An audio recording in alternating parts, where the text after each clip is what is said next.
ছাত্ৰ-ছাত্ৰীসকল লকডাউনৰ বাবে যিহেতু আমাৰ ক্লাছ সম্ভৱ হৈ উঠা নাই সেইবাবে তোমালোকক অনলাইনৰ জৰিয়তে আমি কিছু ক্লাছ দিব বিচাৰিছোঁ। তোমালোকক মই আগতে সেন্টেন্স আৰু টেন্সৰ জ্ঞান দিছিলোঁ। এতিয়া মই আজি ভইচ চেঞ্জ কেনেকৈ কৰে সেইটো শিকাম। তোমালোকে চাবা ইয়াত লিখা আছে ভইচ মানে বাক্য।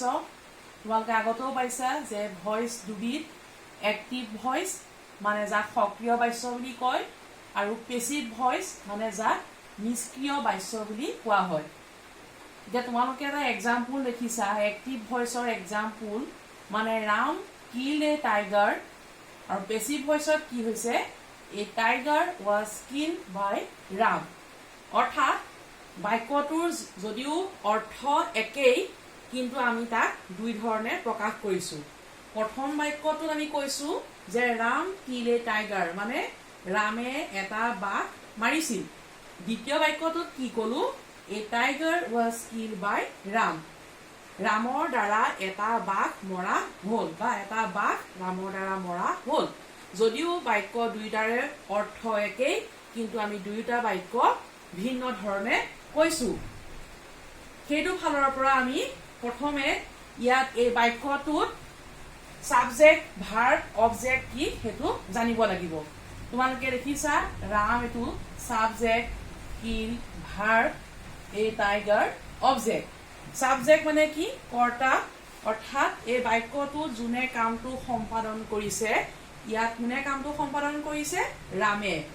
ভাৰ্ব কিল মাৰিছিল ক্ৰিয়া, এই টাইগাৰ মানে এটা বাঘটো অবজেক্ট মানে কৰ্ম, অৰ্থাৎ এই বাক্যটোৰ কৰ্মটো কোনে গ্ৰহণ কৰিছে, এই বাঘটোৱে। সম্পাদন কোনে কৰিছে, ৰামে। গতিকে ইয়াত ৰাম ছাবজেক্ট, কিল ভাৰ্ব, এ টাইগাৰ অবজেক্ট। ভইচ চেঞ্জ কৰোঁতে আমি সদায় এই তিনিটা বস্তুৰ ওপৰতেই বেছি গুৰুত্ব দিব লাগিব, কাৰণ যেতিয়া আমি ভইচ চেঞ্জ কৰিম সদায় এক্টিভ ভইচৰ ছাবজেক্টটো পেছিভ ভইচত তোমালোকে দেখিছা অবজেক্ট হৈছে, আকৌ এক্টিভ ভইচৰ অবজেক্টটো পেছিভ ভইচত ছাবজেক্ট হৈছে, আৰু তাৰ পাছত দেখিছা বি ভাৰ্বৰ পিছত কিল্ডৰ পাষ্ট পাৰ্টিচিপল ফৰ্মটো বহিছে। আৰু আমাৰ ইয়াত আৰু এটা তোমালোকে মন কৰিবা, ইয়াত বাই প্ৰিপজিশ্যনৰে অবজেক্টটো লগোৱা হৈছে।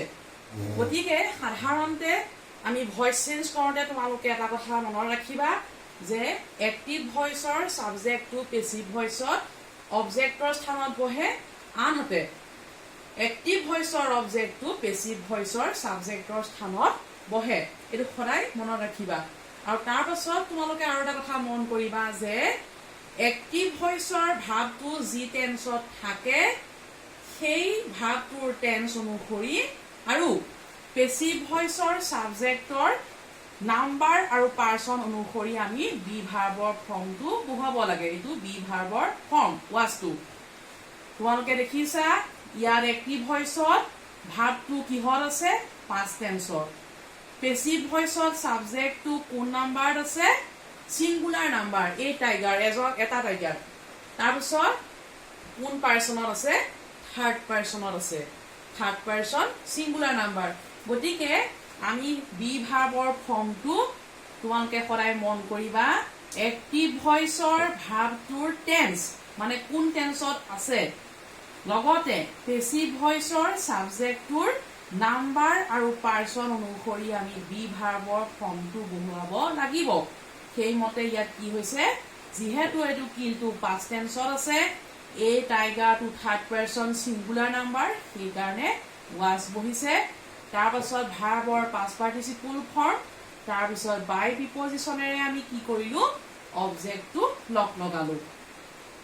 তোমালোকে এতিয়া মই তোমালোকক এছাৰ্টিভ চেণ্টেন্সৰ কেনেকৈ ভইচ চেঞ্জ কৰে তোমালোকক মই শিকাই আছো।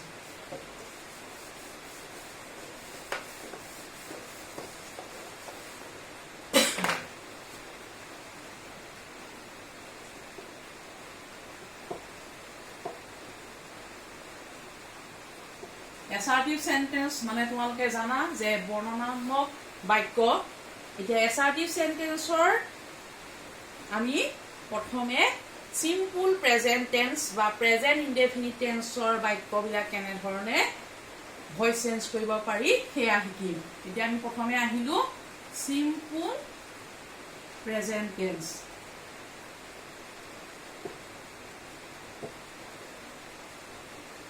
আৰু সিম্পল প্ৰেজেন্ট টেন্সক তোমালোকে জানা যে আমি প্ৰেজেন্ট ইনডেফিনিট বুলিও ক'ব পাৰো প্ৰেজেন্ট ইনডেফিনিট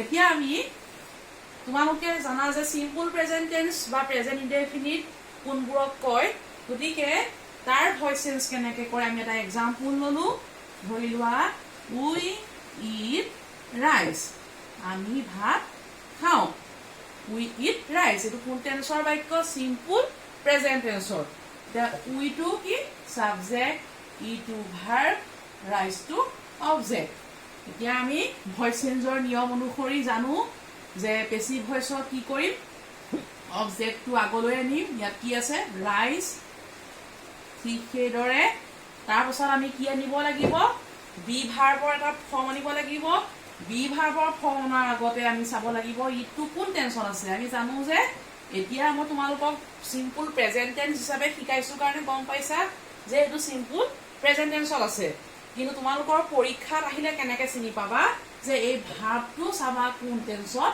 আছে এইটো কোন টেন্সত আছে ইটো যে সিম্পল প্ৰেজেন্ট টেন্স তাৰ পাছত তোমালোকে চাবা ৰাইচটো পেসিভ ভইচৰ যেটো সাবজেক্ট সেইটো নাম্বাৰ আৰু পাৰসন কি এইটো rice third person singular number গতিকে ৰাইচৰ পিছত কি হ'ব বি ভাৰ্বৰ ফৰ্মটো ইজ ৰাইচ ইজ তাৰ পাছত ইটৰ আমাৰ কি বহিব পাষ্ট পাৰ্টিসিপল ফৰ্ম ইটৰ পাষ্ট পাৰ্টিসিপল ফৰ্মটো কি ইটেন ৰাইচ ইজ ইটেন তাৰ পিছত বহুৱাব লাগিব by by preposition rice is eaten by উইটো ভইচ চেঞ্জ কৰিলে কি হ'ব আস অৰ্থাৎ তোমালোকক আৰু এটা কথা মনত ৰাখিবা ভইচ চেঞ্জ কৰোঁতে সদায় প্ৰনাউন বিলাকৰ চেঞ্জ হয় যেনে আই থাকিলে মি উই থাকিলে আজ হি থাকিলে হিম সি থাকিলে হার দে থাকিলে them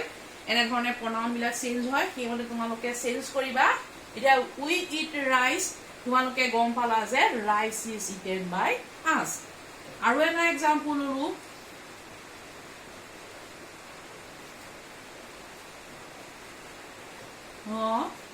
he writes a letter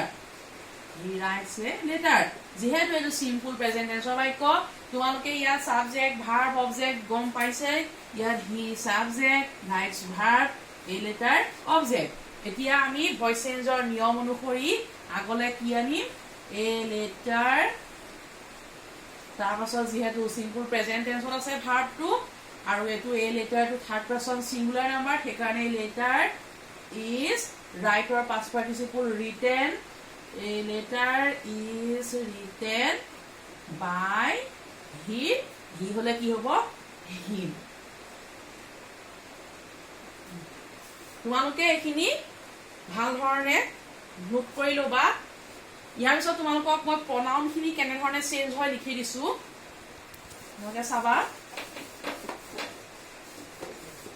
তোমালোকে চাবা প্ৰনাউন খিনি মই লিখি দিছো যেনে হি থাকিলে ভইচ চেঞ্জ কৰিলে কি হ'ব হিম হ'ব মানে এক্টিভত হি থাকিলে পেসিভত হিম সি থাকিলে হার তাৰ পাছত আই থাকিলে মি উই থাকিলে আস তাৰ পাছত কি থাকিলে দে থাকিলে দেম এনে ধৰণে আমাৰ মানে ভইচ চেঞ্জ কৰোতে এনে ধৰণে প্ৰনাউন বিলাক চেঞ্জ হ'ব তোমালোকক মই আজিলে সামৰিছো পিছৰখিনি আকৌ এবাৰ নেক্সট ক্লাছত পঢ়াম ধন্যবাদ